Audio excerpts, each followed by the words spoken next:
Okay, welcome to our YouTube channel, Baljima YouTube channel. Ang paksang pag-aaralan natin ngayon ay ang tungkol sa kanin. Marami tayong naririnig tungkol sa kanin, lalo sa mga nagda-diet na mga kabayan natin, ano? Kung kaya naisipan kong ito po ay pag-aralan, ano, upang magbahagi tayo ng panibagong kaalaman, motivation tungkol sa ating makabagong pananaw tungkol sa pagkonsumo ng ating kanin, no? Narito ako muli, nais kong pag-aralan natin ang mga substance na nasa kanin, kagaya ng carbohydrates at iba pa. Ay pag-aralan natin ito tungkol sa ang nais ko ba ay gawin ng ating itong basihan sa mas malalim na pag-aaral o pagkaunawa sa kaugnayan ng mental condition ng mga taong mas marami ang consumption ng kanin kaya ng mga Pilipino, lalo na yung mga hard laborers natin, no? Alamin natin kung may malaking kaugnayan ba ito sa quality ng pag-iisip ng isang tao, dahil ang alam ko ay ang carbohydrates ay may epekto sa pagkakalma ng utak, nakakapagpakalma. Ang pagkakaalam natin, ang pagiging large consumer ng mga Pilipino ng kanin ay nakaugat sa kahirapan dahil noong unang panahon mura pang bigas, kaya dito lang sila bumabawi, no? Para makaramdam ng pagkabusog. At dahil mga hard worker, laborer ang karamihan sa ating mga kababayan, lalo na sa mga magsasaka at mga isda, lalo na sa panahon ng taglamig, kailangan natin ng mas maraming energy, kaya doon tayo bumabawi, kanin. Kung walang snack sa bukid, kanin ang ginagawang snack sa ating mga kababayan.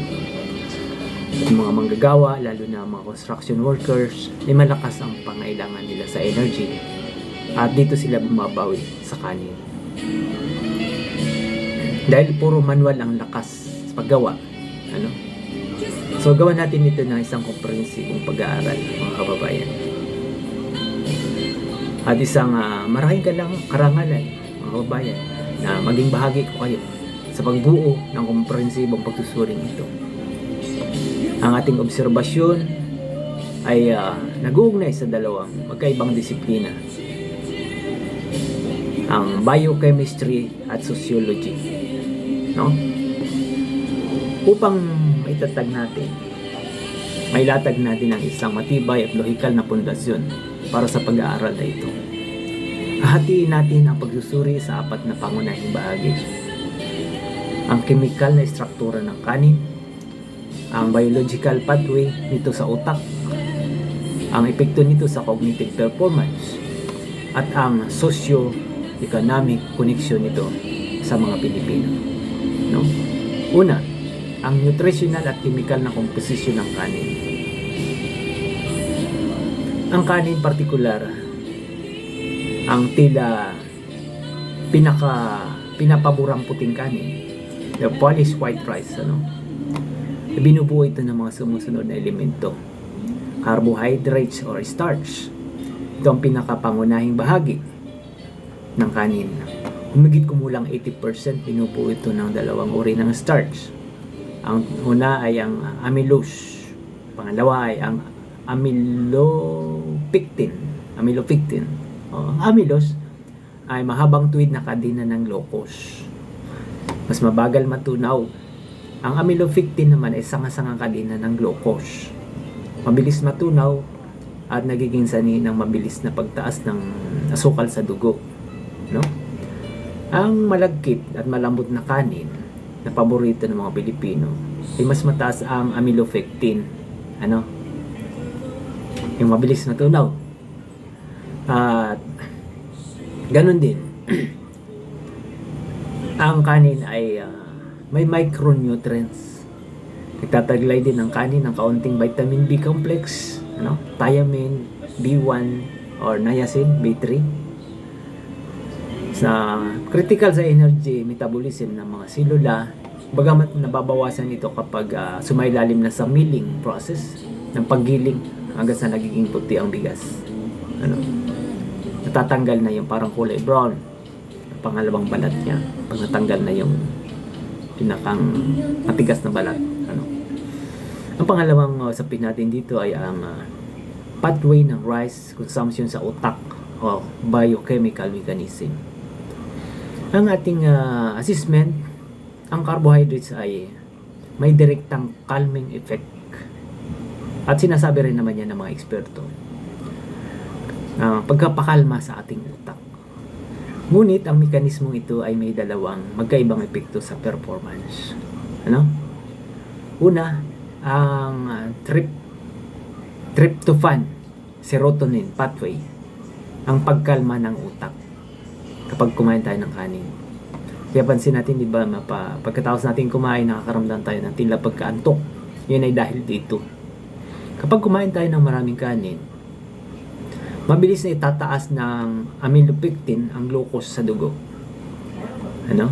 Bilang tugon, naglalabas ang katawan ng insulin upang i-absorb ang glucose. Ang insulin naman ay nanggagaling yan sa ating pancreas, siyang nagpo-produce.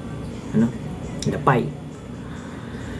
Ang mataas na antas ng insulin ay nagiging sanhi ng pag-absorb o pagsipsip ng mga kalamnan sa mga amino acids, maliban sa isa, ang tryptophan. Dahil walang kalaban ang tryptophan sa pagpasok sa blood-brain barrier, malaya itong nakakarating sa utak.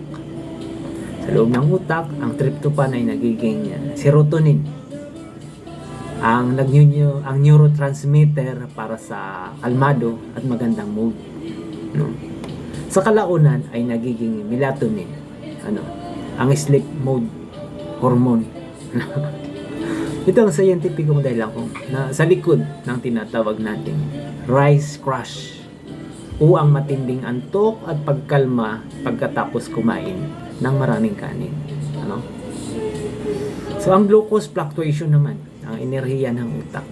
Ang utak ay gumagamit ng humigit kumulang 20% na kabuuang enerhiya ng katawan. At ang tanging fuel na tinatanggap nito sa normal na kondisyon ay ang glucose. No? So, mataas na glycemic index. No? Ang kanin ay may mataas na glycemic index. Ang puting kanin ay may mataas na glycemic index. Nagbibigay ito ng biglaang baha ng glucose sa utak. High energy spike ang tawag natin dito. Na sinusundan naman ng mabilis na pagbagsak ng crash. Crash.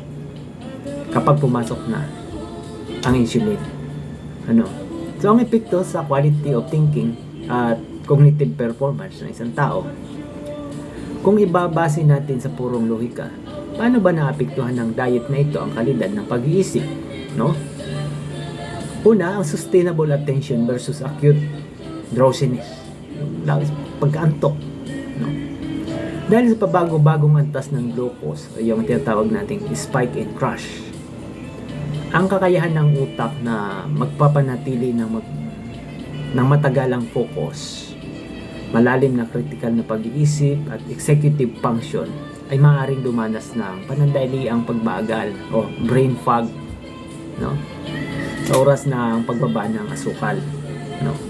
So yung calm paradox, sinasabi natin, ang kalmadong utak ay mahusay sa pagkapasya at pag-iwas sa stress na positibo para sa emosyonal na katatagan, no? Gayun pa man, kung ang kalmadyang ito ay humahantong sa pagiging matulungin o kawalan ng alertness dahil sa mataas ang serotonin, melatonin, maaari itong maapektuhan ang bilis ng pagproseso ng impormasyon sa mga gawain na kailangan ng mataas na antas na mental alertness or mental sharpness, no? So ang micronutrients deficiency, kung ang dieta ay halos puro kanin lamang at kulang sa ulam na mayaman sa omega-3, iron at zinc, maaaring magkaroon ng kakulangan sa mga minerals na kailangan para sa synaptic plasticity o ang kakayahan ng utak na matuto ng mga bagong konsepto, no? So sa ating socio-economic at physical na konteksto, ang labor metrics, ang ating punto ukol sa kasaysayan at physical na lakas paggawa ng mga Pilipino ay may matatag na lohikal na batayan, no? Ang survival metrics sa kontekstong kahirapan, ang kanin ang pinakamurang paraan upang makabili ng calories per peso. Para sa isang construction worker, magsasaka o mangingisda, ang kanilang trabaho ay nangailangan ng ATP, adenosine triphosphate o purong physical na enerhiya. Ang mabilisang glucose mula sa kanin ay agad-agad na sinusunog ng kanilang mga kalamnan bago pa man ito magdulot ng matagalang rice crash sa utak. Ang kanilang physical na aktibidad ay nagsisilbing regulator ng asukal sa dugo, no? Ang hamon ay lumilitaw sa modernong panahon na kung ang isang tao ay lumipat na sa sedentary desk job, yung nag-opisina na nangailangan ng higit na mental labor kaysa sa physical, ngunit nananatili pa rin ang heavy rice consumption na gawin ng labis na glucose ay hindi na sinusunog ng kalamnan.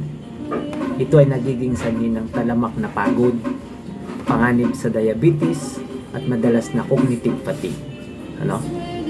So ang conclusion natin para sa mga susunod na hakbang at pag-aaral, ang mataas na pagkonsumo ng kanin ay hindi direktang nagpapababa ng likas na talino o potensyal ng isang tao.